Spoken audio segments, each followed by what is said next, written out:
Hey fellow travelers.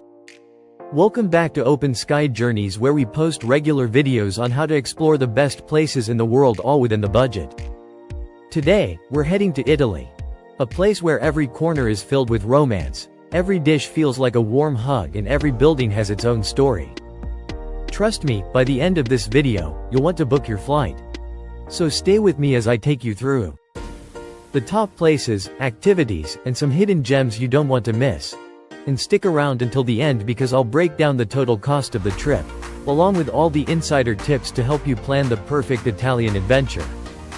Before we dive in, I would like to ask you that I have put in considerable time and efforts to bring this video in front of you. So please like this video and subscribe to our channel to give me a good motivation to work even better, take you to more adventures across the best places in the world, and create more memories. Ready? Let's dive in and see what's so special about Italy. 1. The first place on our list is Rome, the history buff's heaven. This city is like a living museum, except here, the ancient ruins are your playground. Start with the Colosseum, where gladiators once fought for glory. Think of it as the original reality show, but with more swords. But did you know you can actually watch reenactments of ancient Roman gladiator battles? Yep, at certain times of the year, you can catch a live action show at the Colosseum. It's like being in your own Game of Thrones. What an incredible experience, right? Then, walk over to the Pantheon, a building that's been around since 126 AD. Imagine, it's seen more empires rise and fall than we can probably imagine. And if you're into something more modern, Rome hosts the Estate Romana Festival in the summer. From live concerts to open-air movie screenings in ancient ruins, it's the best of both worlds. And don't miss the Vatican City. Even if you're not big on art, the Sistine Chapel will blow your mind. Seriously, Michelangelo painted that ceiling lying on his back. I get tired just holding up my phone for a selfie. 2. Venice, the city of canals. Next stop in our trip is Venice, also called the floating city. Imagine a city where the streets are water, and your Uber is a boat called gondola. Sure, it's a bit touristy, but hey, so is Disneyland, and we all know that's still magical. Drift down the Grand Canal, passing under the Rialto Bridge. And if you're lucky, the gondolier might sing a beautiful song for you while you are having an amazing experience. But if you're visiting during carnival season, usually in February, you're in for a treat. Think lavish costumes, masks, and endless parades. It's like Halloween meets a royal ball. Tell me in the comment box, how many of you also want to wear the royal attire and participate in the parade? After that, head to St. Mark's Basilica. And while you're in St. Mark's Square, brace yourself for the pigeons. They're basically the unofficial tour guides of Venice. Pro tip: keep your snacks hidden, or you'll make some new feathered friends. Oh, and one more thing. Venice has a fascinating glass-blowing show on the island of Murano. Watch masters turn molten glass into delicate art pieces. It's mesmerizing. 3. Florence, a perfect match of art and gelato. On to Florence, where art and gelato go hand in hand. Start with Michelangelo's David. Trust me, he's more ripped than any superhero, but with a lot less spandex. The museums here are incredible. But let's be real, you'll probably be more excited about the gelato. My suggestion? Try at least 3 flavors before you judge me. But did you know Florence also hosts one of the most famous street festivals in Italy? It's called Scoppio del Carro, or the explosion of the cart. On Easter Sunday, a centuries-old cart is wheeled through the streets, loaded with fireworks.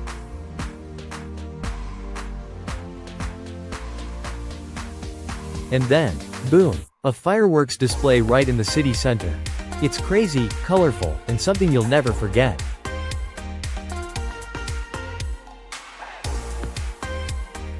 And don't forget to explore the Tuscan countryside.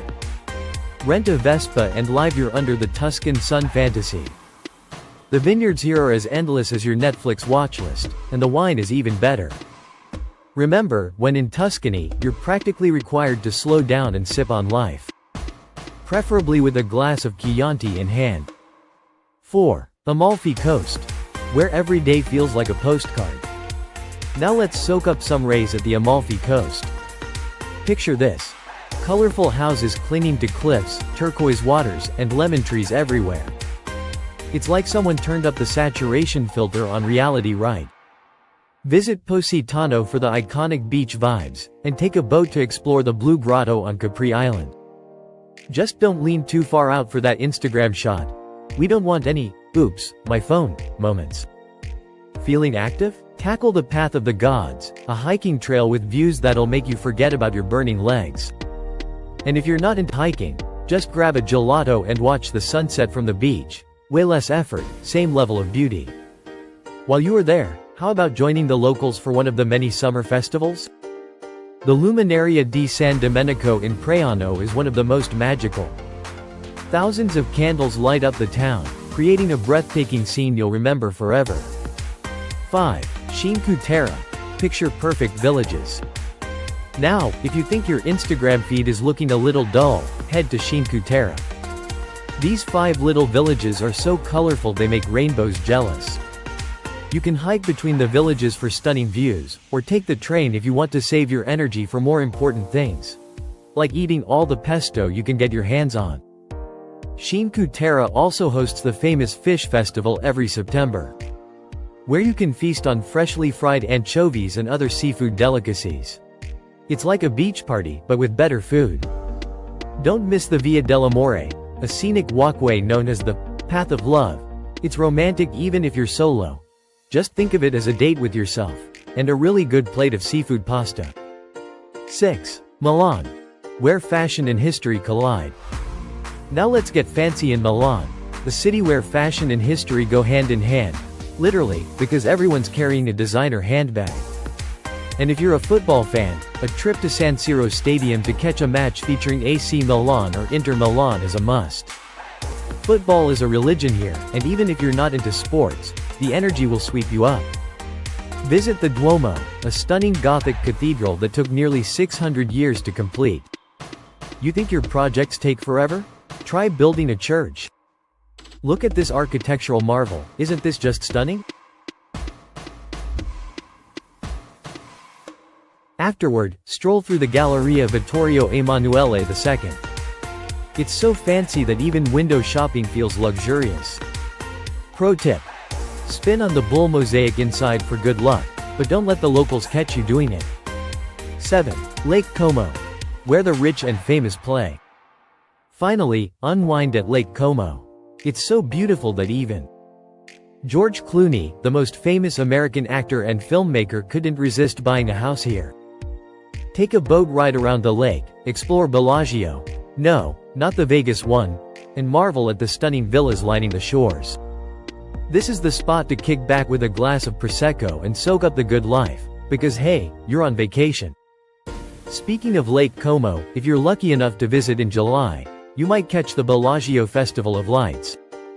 This event features mesmerizing light shows that reflect off the lake, transforming it into a magical wonderland.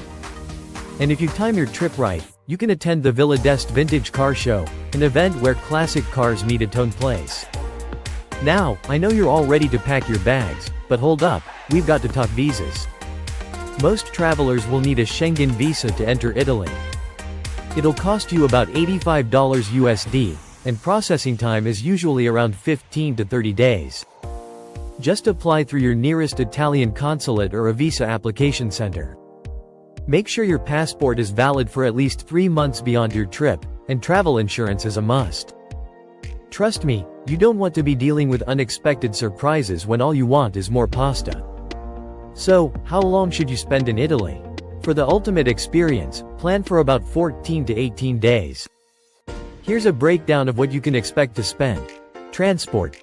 Flights to Italy range from $700 to $1,200 USD round trip. A 7-day Eurail pass for traveling between cities costs about $150 to $300 USD. Stay. Mid-range hotels or Airbnbs will run around $100 to $150 USD per night. Food. Budget about $30 to $50 USD per day for meals. Remember, calories don't count on vacation. Activities. Sightseeing and entry fees can add up to $300 to $500 USD.